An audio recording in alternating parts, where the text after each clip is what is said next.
Hey, welcome back, subscribers, to my world of stocks, and welcome back to our stock market weekly update series, which I post every Friday morning. So make sure you are subscribed so you don't miss any future episodes.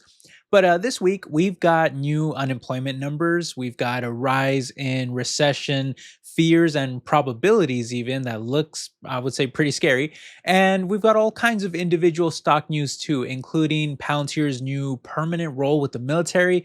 We've got ARM's new breakout chip. We've got Meta stock kind of collapsing here out of nowhere. And even rumors of GameStop acquiring Best Buy, if you can believe it, and so much more too. So it's going to be a ton of fun. Let's not waste any time here, guys. Hit that like button if you are enjoying these weekly updates. Lets me know that you want me to keep doing these in the future. But let's just go ahead and jump straight into it here. So as always, we do start first with just a quick recap on how the market performed this past week. And again, I do record this on Thursday night so I can get it out to you guys as early as possible on Friday morning. But so far, it's been a pretty rough week, I would say, overall for the major indices, with the S&P 500 initially starting off great on Monday before later collapsing to finish actually in the red by about 1.2% as the market continues to weigh the effects of, lingering inflation, high rates, and of course, all of the unfortunate war and conflict going on in the Middle East. Now, the Dow Jones did fare a bit better, though, even managing to actually finish slightly in the green. But the tech heavy Nasdaq took the most damage of all, falling nearly 2% in the past 5 days. And again, we do still have Friday trading to consider as well, but that's the numbers basically so far. Now, speaking of those macro issues, though, that I just mentioned, well, there's a few important details in the data this week that we should go over. So, first up here, let's talk about the Labor Department just dropping the latest unemployment claims. And on the surface, things didn't look too bad as new claims only rose slightly to 210,000, which was exactly what economists were expecting, while continuing claims actually hit their lowest levels in nearly 2 years. So at first glance, it would appear at least that the labor market remains stable enough, I'd say, to keep the Fed from lowering interest rates while they continue to monitor inflation risks from, of course, all the unfortunate war and conflicts going on in the Middle East. However, some economists are actually calling this simply a low hire, low fire type of market where basically people are staying in their jobs longer because they're too scared to move, while companies are not quite seeing enough damage to their businesses yet where they would need to implement mass layoffs. But the key word is yet, because economists point out too that these companies aren't really hiring yet either. And once they start to feel the effects of the US Israeli war with Iran, which has sent oil prices, of course, soaring, well, then their attitudes will likely change. This article from Reuters points out here, this is the chief economist from High Frequency Economics saying, quote, "It takes time for companies to recognize what a shock like this means for the economy, and then to have the conviction needed to start shedding workers. Things will decay, we are sure. However, they have not started to decay yet."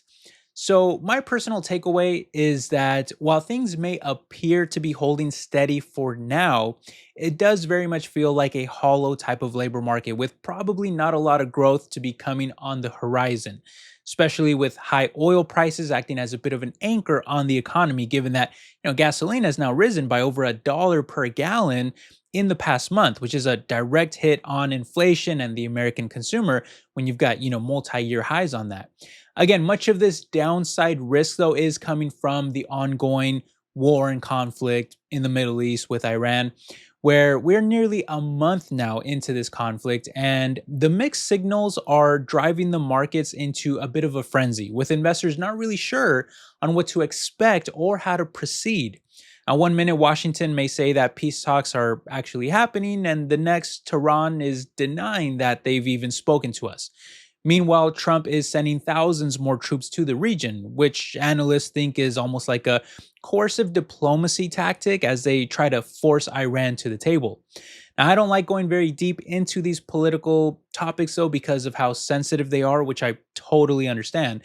But I would just say that if this ultimately gets dragged out into a more long-term conflict, well, the effects on the market would likely be extremely volatile, with plenty of swings both up and down along the way, depending on the news that comes day to day. And that's something that you may just kind of want to prepare for and buckle up for it. I think that's kind of what the future we're heading towards, is just a lot more volatility throughout the year. In fact, Moody's Analytics just raised their recession odds for the next year to nearly 49%, which is pretty freaking high. I mean, it's almost like a coin flip at that point, whether or not we get a recession, which is a big deal.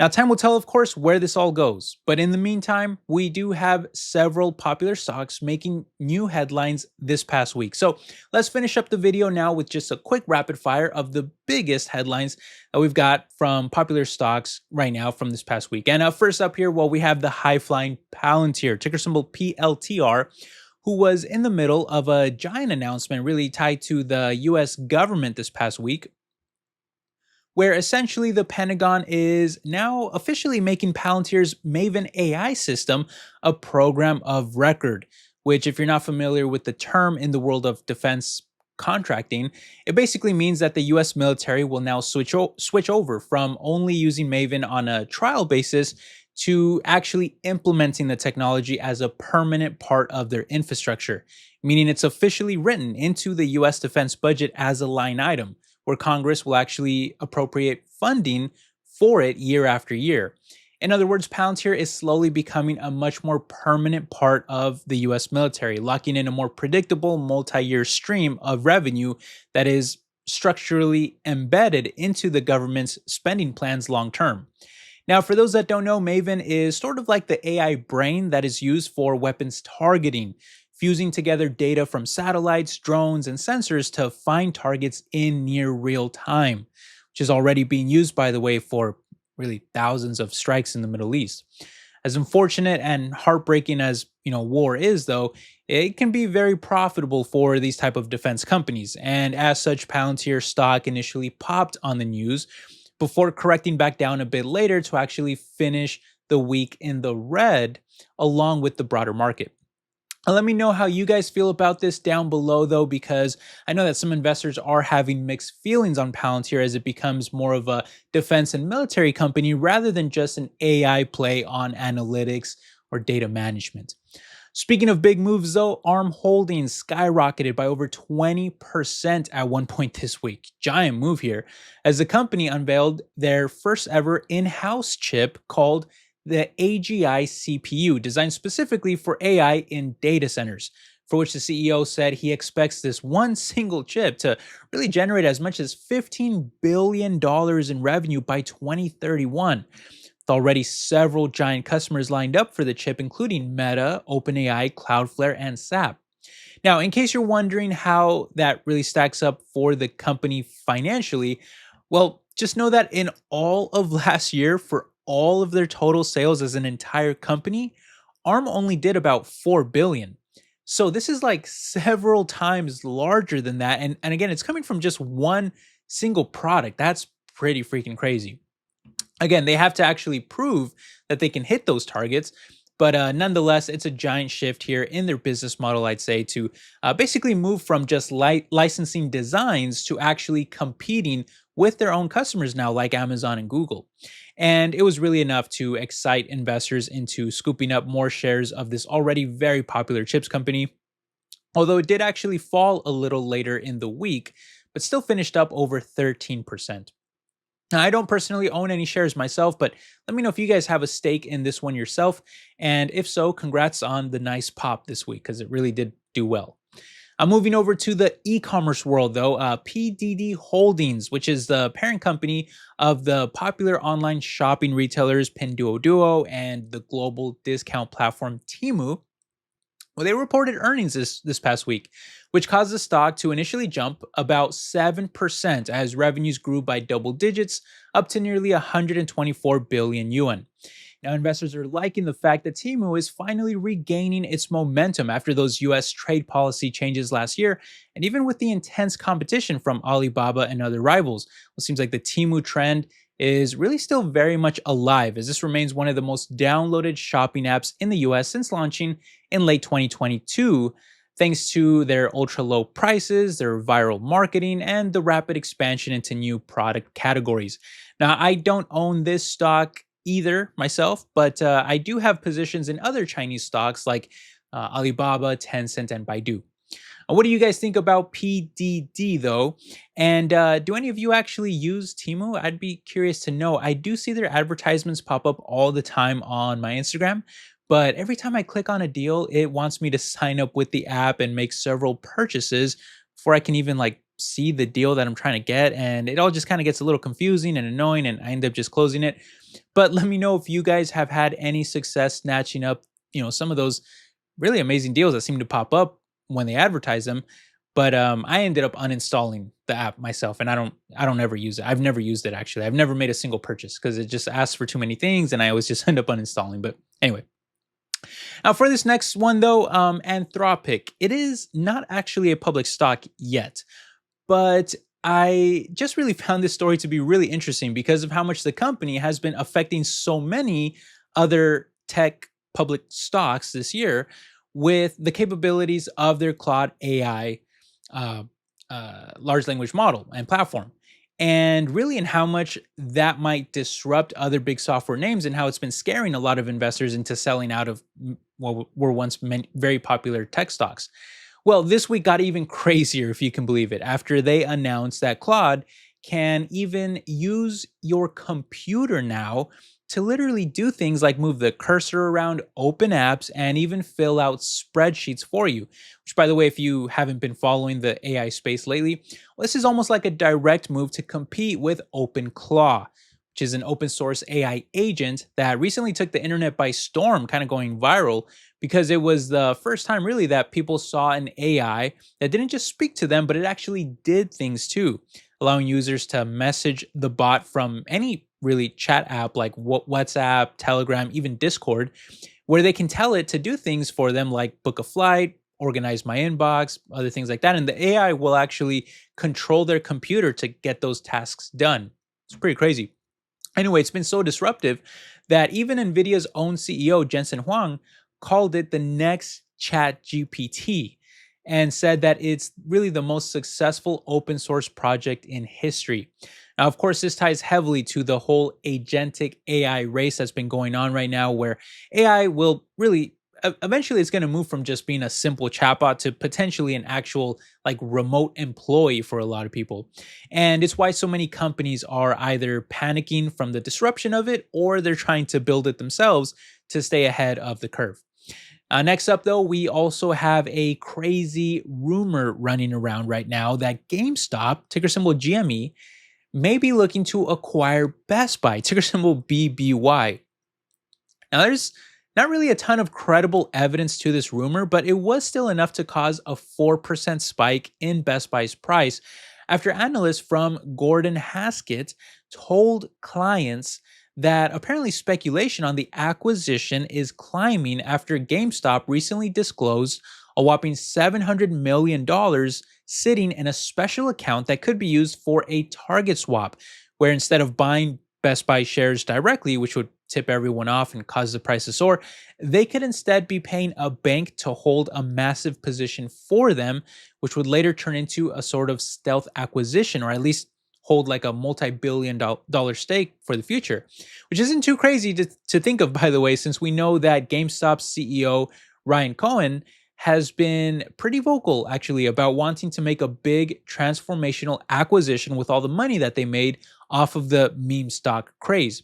It's way too volatile, way too risky for me to own really either of these companies myself. So I will be staying on the sidelines, but it would be one super crazy story headline to see if a company that would basically be like just one section of a giant Best Buy store, if they could actually acquire the rest of it, if they could acquire the larger company despite generating like only a fraction of the cash flows, but it's really made possible because of the retail traders and the Wall Street bets and all that kind of stuff, where they were able to make so much money off of that whole trend and that whole movement.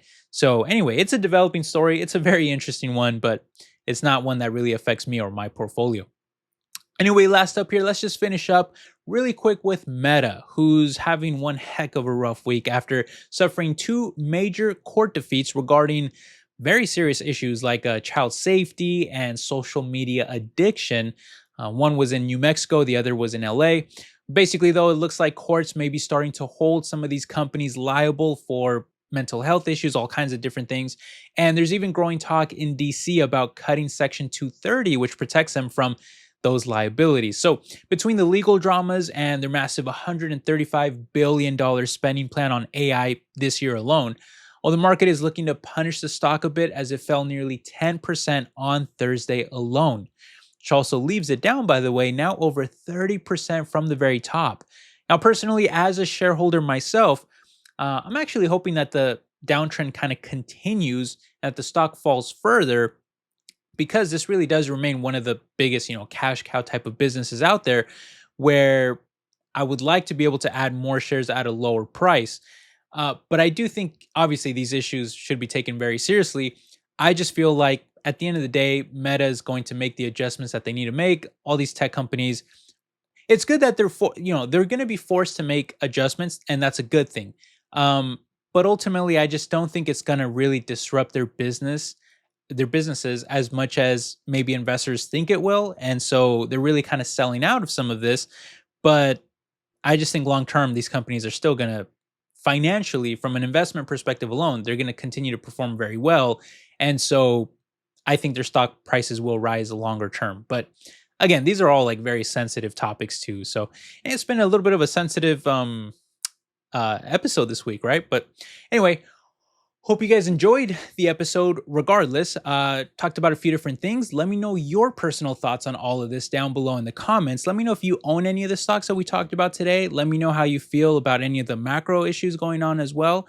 But either way, I hope you're all doing well, my friends. I wish you all the best out there, and I hope you're all staying safe and doing well. And I will catch you in the next video. Got a couple of videos coming out this weekend, so stay tuned. Thanks again for all of your support. It means a lot to me. All right, take care, my friends. Bye-bye.